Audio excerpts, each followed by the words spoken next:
So, Morel, Yes. we're playing a game. We have a true or false session, and I'll ask you questions. Then you tell us whether the statement is true or false, and give us further explanation on why it's true or why it's false. Okay. Yeah. So there are three questions for you. The first question is: the elephant is the most important regulator and modifier of the Miombo woodlands in the national parks where it is found, because of its interaction with trees, that is falling them and debarking them, and also because of the distribution of seeds through its dung. Yes. True or false? I would say that is very true. Okay. Because elephants, one, are known to be, even though they are very family oriented and they don't eat meat or things like that, they can be very destructive when it comes to trees. Okay. Yeah, because they eat a lot, and I'm sure maybe this was earlier mentioned that they can eat 19 hours a day. Mhm. Yes. So most of the time they spend their time moving around and eating. So they would walk for kilometers and walk for a very long time from area to area. And in that time they would be eating a lot. So their food mainly would consist of trees, leaves, tree barks, at times even small branches, grass and things like that. When they're getting to some branches and they're getting to some barks and things like that, you'd find that they would push trees down. They would push trees down and the tree would fall. And if imagine you had a very big bird and most of them are adults and they're able to push a very big tree down, what would happen to that forest in a year? They would change that thicket to a savanna. That's one. But at the same time, you have to think of it this way: elephants also plant trees. Okay. So in the little fruits that they find when they're eating also seeds, and it can be monkey bread, commonly known as misekese, things like that. And they'll usually eat a lot of seeds in the dry season. And when they're moving from one area to another, they'll eat and digest and they'll drop dung. In that dung, elephants are known to have a very poor digestion, so at times you might find the hole if it's possible. So the seeds usually are not really digested. And when it drops that down, you'll find that it will plant the tree. And the rain falls, that tree, that seed would grow into a tree. So in the next 5 years, with all those seeds that the elephant has been eating, it will be changed into a thicket again. So you see how elephants do help in the ecosystem. Of course, they create more trees, and at the same time, they also change down some woodland, some thickets into woodland and things like that. Yeah. But that's not the only importance of elephants. There are a lot of connections to elephants that most people don't realize. Even to us as people. I remember when I told my grandparents that I worked with elephants. She told me, when I was younger, when you're in a village and in a rural area, there was an they have a very good memory. Yes. So they would usually use the same route and eventually to become a road.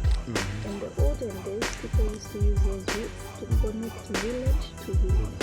Okay. Now with such an animal, you would see just how intelligent it is and just how much it means to us and the ecosystem. Okay. Yeah. So the ecological statement, there's a friend I heard this from, you confirm it based on the background you've given. Yeah. So elephants have the capability to turn a woodland ecosystem to a savanna ecosystem, and a savanna ecosystem to a woodlands ecosystem. Yes. True. It is true. Wow. Okay. All right. Next question. Yeah. The elephant's trunk is its extended nose, and that trunk works as its arm and hand. Yes. That's true. That is very true. Sorry. I'm saying yes. Yes. The elephant's trunk, yes, is its extended nose, and definitely uses it for as a hand. Okay. You know, just like a person uses their hands to pick up stuff, to push stuff. You know, when a door is stuck, to push with your hands and things like that. It's the same even for an elephant. An elephant's trunk is very flexible and has so much strength that it can easily push a person, you know, and it can be so coordinated that it can easily pick up a paper. Yeah. So with all those things, you won't find an elephant using its legs to try and do stuff. They do that maybe for assistance. Elephants have a high sense of smell and can smell water from 40 kilometers away. True or false? Actually, you can't really tell the actual kilometer of how far can it smell, but an elephant will smell, have a good sense of smell. They can smell a long distance away. Okay. It's about 20 times more than that of a dog. Okay. The sense of smell is Yes. 20 times that of a dog. Exactly. Wow. Yeah. Okay. So that's quite true, I guess, huh? Yeah. Second question. Elephants have a high sense of hearing because of their huge fan-like ears. Yes, that's true. And those ears, they are large as compared to the Asian elephant. The Asian elephant ears, they are small, but ours, they are large, and they help them to track the sounds. Once the ears they are wide open, then all the sound can be easily collected, and they can see where the sound is coming from. Okay. Yes. In connection to ears, I hear when it gets windy, they also become disoriented. Is that true? Exactly. And also over the ears, it helps an elephant to pull up the body. Okay. Yeah, because behind the ears is where the veins are. Okay. When it's very hot, it helps at least the be start flapping up and down, so that the elephant is trying to pull up their body. Okay. Yes. All right. Next question. An elephant only runs in straight lines. So if an elephant is chasing you, just keep on going in zigzag shapes, then it won't catch you. That's false. Actually, with my experience of working as a keeper for 8 years, an elephant doesn't just walk in straight direction only. Actually, you can be learning in different directions, turn left, turn right, be following your steps. If you turn left, it will turn left also. So an elephant will walk or will learn in different directions according to where you are learning. If it's in a straight line, it will still continue the straight line. If you turn different direction, it will do the same. So that's quite false, huh? Yes. Next myth bust or confirmation. The tusks of an elephant are overgrown canine teeth. That's false. False. Yes. Okay, False. what's the truth? The tusk of an elephant, they are the incisors teeth. Okay. Yes. So those tusks, they help an elephant to dig for water, also for self-defense in the world. At the same time, they use the tusk to carry the rope in the bush. Okay. Yes. So those, they are part of the teeth Okay. of an elephant. Okay. All right. So question 1. Elephants have a high sense of empathy and can actually shed tears and will linger around the dead carcass of another elephant for days. Okay, I'm going to give you a true, false, true. Okay. Because elephants, without doubt, elephants do have, there's always a big argument in scientific worlds about whether we should talk about science and emotion in the same sentence. But without a doubt, elephants definitely have empathy. They have emotions. You can see that they recognize when there is something happy. We can see when they are not so happy. They're sitting there. So they do have an empathy, and at times of trouble they will gather together. Shedding tears, I think what people tend to mistake, elephants naturally have a lot of moisture that kind of comes from their eyes, especially if you look at an elephant's eyes. They have very long eyelashes, and they're there to help because they're living in an environment that can be very dusty, very dirty, and they can actually just have dirt and dust in their eyes, and they will produce a lot of tears. Okay. So we said they also have on the side of their head a temporal gland. Okay. And when they are stressed, when they are happy, when they are upset, liquid will come from that temporal gland and it will run down the side of the cheek. That can also sometimes look like tears. So if an elephant had been seen after an event, maybe an elephant has been shot, then I would expect to see moisture on the faces of elephants. Okay. But I do not believe that is actually they are crying. That is us putting a human emotion onto an animal. Okay. In the third part, they will gather around carcasses and they will pick up bones and they will use their trunks to sniff and smell. It's like they're trying to find out the story. Okay. So what happened?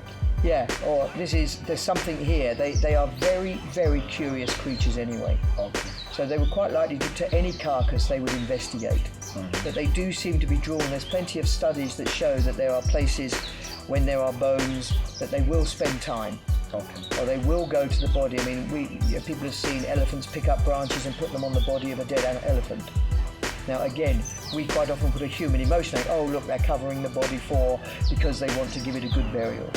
It might just be that the elephant has got something else in its mind, but the action has been done. Okay. And I think we just have to be careful that we don't put human emotions onto a different species. We can only remark on what you actually see. Okay. Second question. The elephant's worst enemy, apart from poachers, are red ants. Because when the red ants enter its trunk, the elephants will hit themselves against a tree to try and remove them. And sometimes they'll do this to the point of death. Okay, again, I'm going to go with true-ish. Okay. Okay. So not necessarily, that's right, not necessarily ants. I mean, small insect. You imagine, you know how much the sting of an ant can bite, especially with the red ants. Yes. Okay. And imagine if you got them in your nose and they bit. That problem is exactly the same for the elephant. So if you get an insect that bites it, equally the African honeybee has got quite an aggressive beak and can sting. So elephants are not great fans of either. The situation that you could find with these particular ants, not necessarily the red ants, is there is a particular acacia tree, Drepanalobium, that has a kind of gall. It's like a big seed pod. And the ants actually make their home inside that seed pod. And it's almost like the acacia and the ant have come to an agreement to protect the tree, because elephants and giraffe like to browse that tree. Okay. And when it's snapping the branches, taking the leaves, the tree's in danger of being killed. So what can happen is the elephant will come in with its trunk, the ants will come out of the gall, straight up the elephant's nose. And they will release, it's like a bite with formic acid. Okay. And the elephant is like, oh, that's not good. The same with the giraffe, it puts its tongue out, all of a sudden, full of ants. Okay. Not a really good thing. So the elephant is more cautious because they are the clever animals. So they will try and avoid, if they think there are those insects, they're likely to try and browse somewhere else. Okay. So true-ish. Okay. All right. Then the next one. An elephant can eat 24 loaves of bread in a sitting. How much mass can it actually eat in a sitting? And how much water will it drink as well in a sitting? Okay, so we've got to kind of go, I'm now going to go with, I'm not going to do a true and false on this one at all. Whoever tried to feed an elephant 24 loaves of bread would be my first question. I'm wondering. Sitting there. So the thing is, an elephant, a couple of things you can know for sure about an elephant. An elephant needs to eat 5% of its body weight every day. Okay. So you think even the smallest elephant that you're going to see at the nursery here is already over 270 kilos in weight. So she's already looking for 10, 12 kilos of food every day. Wow.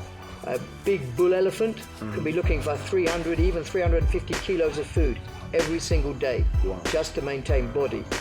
So to get that amount of food, they have to eat a lot. So they'll eat for something like 19 out of 24 hours every day they will be eating. So when you say a sitting, they don't really have a sitting, they are eating continually. Literally.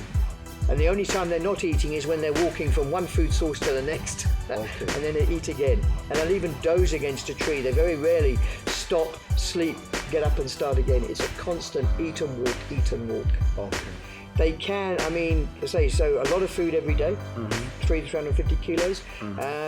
And they can actually, if you can imagine a big bull elephant, and you think he's putting some food in his mouth and he's passing some dung out the other end, in the sort of GI tract in between those two things, they can have up to 420 kilos of food matter in their bodies at any one time. Wow. Drinking, they tend to drink once a day or when they have the opportunity, but they can take up to 200 litres in one day. Okay. And they tend to take that in one go because water is a precious commodity, as we know. So when they find the water source, they will fill up. Okay. And then they will keep going until they need to fill up again. Okay. And hopefully, not really a Interesting. true and false, but hopefully an answer. Yes, we are enlightened actually. The last question for you, Liz, is elephants have poor eyesight and are actually colorblind. Okay, so they do have poor eyesight, without a doubt. Of their main senses, eyesight is probably the poorest. So they wouldn't necessarily, if you were standing within 20 meters away and you're very, very, very still, they wouldn't necessarily see you They wouldn't until see you move. 20 meters away. Maybe. Okay. But they could do. We're not 100% sure, but it's not a great. I say they do not rely on their eyesight Okay. like many other animals. You get other animals, say like a bush baby at night has massive eyes because it's using its eyes a lot. Okay. The lion, the cheetah. The cheetah can pick a prey out from 300 meters away with his eyes. So, as for color blindness, without doubt, the elephant is what they call dichromatic, whereas us humans are trichromatic. We're not 100% sure whether that means there is. With humans, we tend to have a red-green color blindness. Yes. Not 100% sure if it's so much red-green, but certainly they carry the same DNA that would indicate they are to a degree colorblind during the day. Okay. But at night, their vision changes again. And again, they're an animal that moves night and day. So you're sitting there, so not true color blindness, but definitely dichromatic. Okay.